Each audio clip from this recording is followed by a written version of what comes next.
Welcome to EVA Education. Please like, share, subscribe, and visit our website for more courses.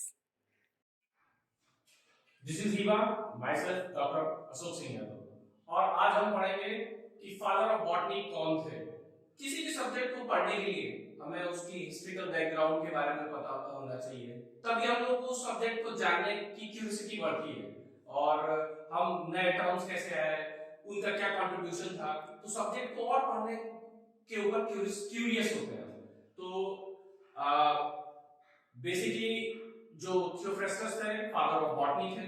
Botany में plants की study करते हैं और plants में आपने सबने देखा होगा आम का पेड़, जामुन का पेड़, तो पेड़ ट्री, तो ट्री। और जब भी आया फादर ऑफ बॉटनी तो आप देखिए इनका नाम भी थियोफ्रेस्टस है, टी से स्टार्ट होता है। तो मेरे ख्याल से आप लोग इसको रिलेट कर लेंगे, ट्री एंड थियोफ्रेस्टस। अच्छा, अब ये लगता है कि हाँ ये कोई व्यक्ति थे, तो ये कहाँ के थे? यूनान या ग्रीक व्यक्ति थे ये ग्रीस से इनका ताल्लुक था।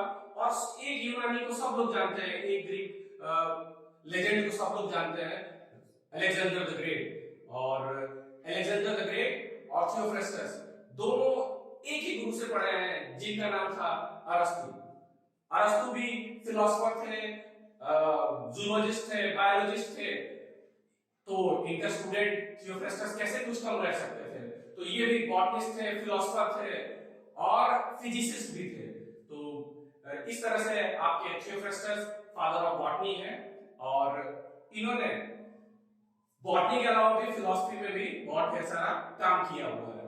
इनकी दो books, inquiry into plants and on the causes of plants, बहुत फेमस है। इंक्वायरी इनटू प्लांट्स को हिस्टोरिया प्लांटेरियम भी कहते हैं, साधारण भाषा में प्लांट्स की हिस्ट्री। इनके गुरु जो अरस्तु थे, उन्होंने हिस्ट्री ऑफ एनिमल्स लिखा, तो इन्होंने उससे प्रेरित होकर हिस्ट्री ऑफ प्लांट्स या इंक्वायरी इनटू प्लांट्स लिखा। ये जो बुक थी वो 10 भागों में बटी हुई थी और उसमें से केवल हमारे पास अभी 9 ही है।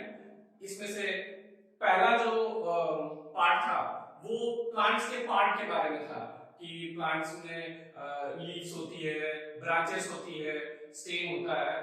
उसके बाद जो दूसरा पार्ट था इनका, वो जो पार्ट था वो प्लांट को ग्रो कैसे करें। कई लोग सोच लेते हैं कि क्या फ्लावर रिप्रोडक्टिव ऑर्गन था, ये इनको पता था। नहीं, उनको ये बात तो नहीं पता थी, लेकिन वो प्लांट कैसे बडिंग से, लेयरिंग से, ग्राफ्टिंग से, रूट से ग्रो हो सकता था, ये चीजें उनको पता थी।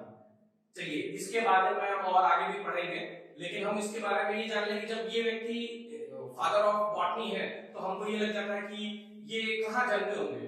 तो ये लिस्बस में जन्मे थे, ग्रीक या यूनान में एक जगह है, वहां पे ये जन्मे थे।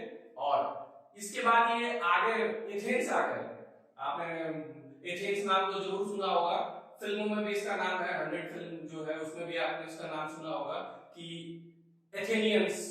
तो ये सब तो सुना होगा, एथेंस में आए और एथेंस में लाइसियम में, लाइसियम एक यूनिवर्सिटी है, आप समझ लीजिए लाइसियम यूनिवर्सिटी है, वहां पे भी ये पढ़े और आगे चल के लाइसियम को इन्होंने कई साल इसके हेड भी रहे। तो ये तो एक बेसिक फंडामेंटल बातें थी। तो इनके बुक्स के बारे में हम जब बात करते हैं तो टेक्सोनॉमी में भी इन्होंने बहुत सिग्निफिकेंट रोल प्ले किया है। जैसे आज भी जब हम कोई भी क्लास के बच्चों को बताते हैं हर्ब, श्रब, ट्री और प्लांट्स, तो इन्होंने प्लांट्स को क्लासिफाई करने के लिए कि प्लांट की साइज के हिसाब से जो बहुत बड़े थे उनको ट्री बोल दिया, जो उससे छोटे थे उसको श्रब बोल दिया, उससे भी छोटे थे उसको अंडर श्रब बोल दिया, और जो बहुत छोटे हैं ग्रास लाइक हैं उनको हर्ब बोल दिया। तो ये बेसिक जो बातें थी प्लांट के बारे में, ये उसी समय उन्होंने देख लिया था। अगर आप एक फ्लावर को देखें तो जैसे आप गुलाब के फूल को ही देखते हैं, क्योंकि गुलाब तो फेमस है, सभी बच्चों में गुलाब फेमस है।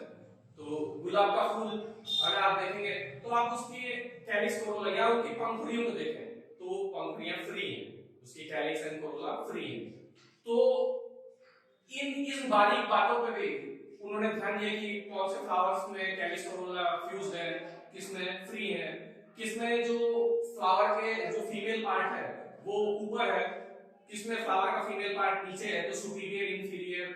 आपने अगर सरसों का फूल देखा होगा अक्सर ये एक अच्छा सीन होता है, लोग फोटो खिंचाते हैं सरसों के खेत के आगे जाके।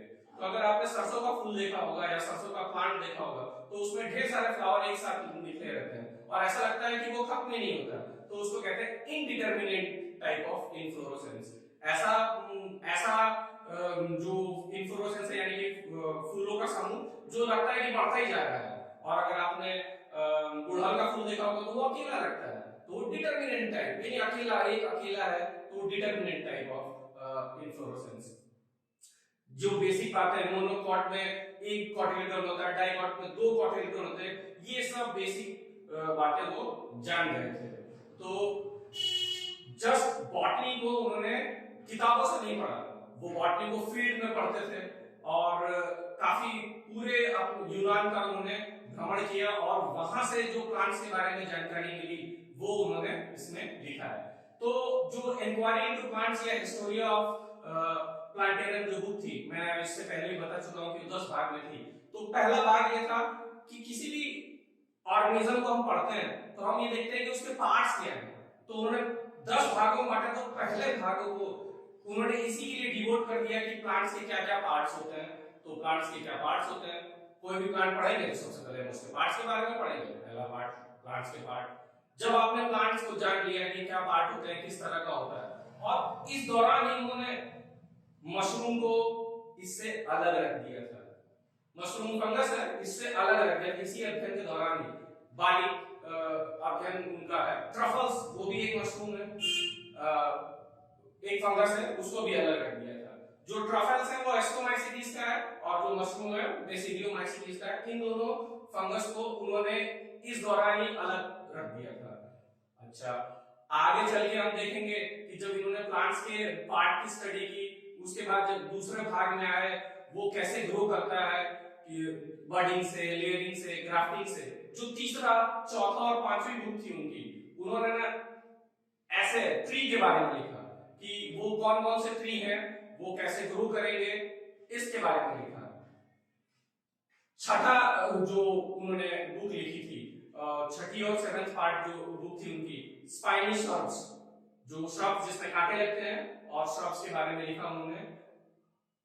उसके बाद 8वीं बुक जो थी उनकी, उन्होंने सीड्स जो इडेबल है उसके बारे में लिखा। ये बेसिक कुछ बातें थी कि जो थियोफ्रेस्टस ने किया। आज भी टैक्सोनॉमी में डार्कस जो नेम है, एस्पार्गस जो नेम है जीनस का, वो उन्हीं के द्वारा दिया गया है।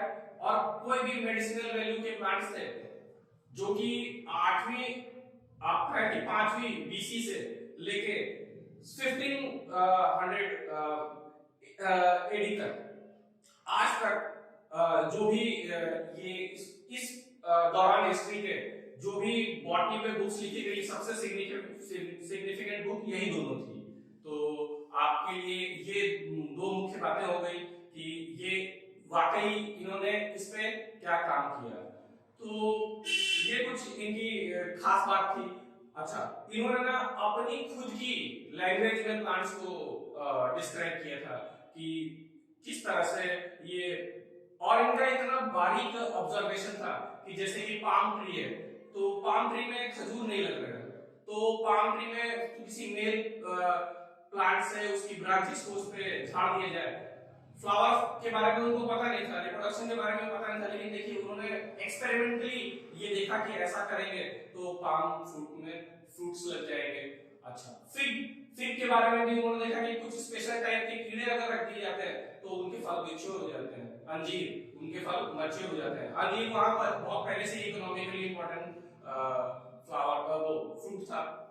इसी तरह से इन्होंने ये भी देखा कि जमीन को कैसे तैयार किया जाए, कल्टीवेट कैसे किया जाए, ऑर्नामेंटल प्लांट्स, हॉर्टिकल्चर में भी इन्होंने काफी बड़ा रोल प्ले किया कि जमीन को, क्लाइमेट का क्या असर पड़ता है प्लांट्स पे, ये इसका भी इन्होंने अध्ययन किया।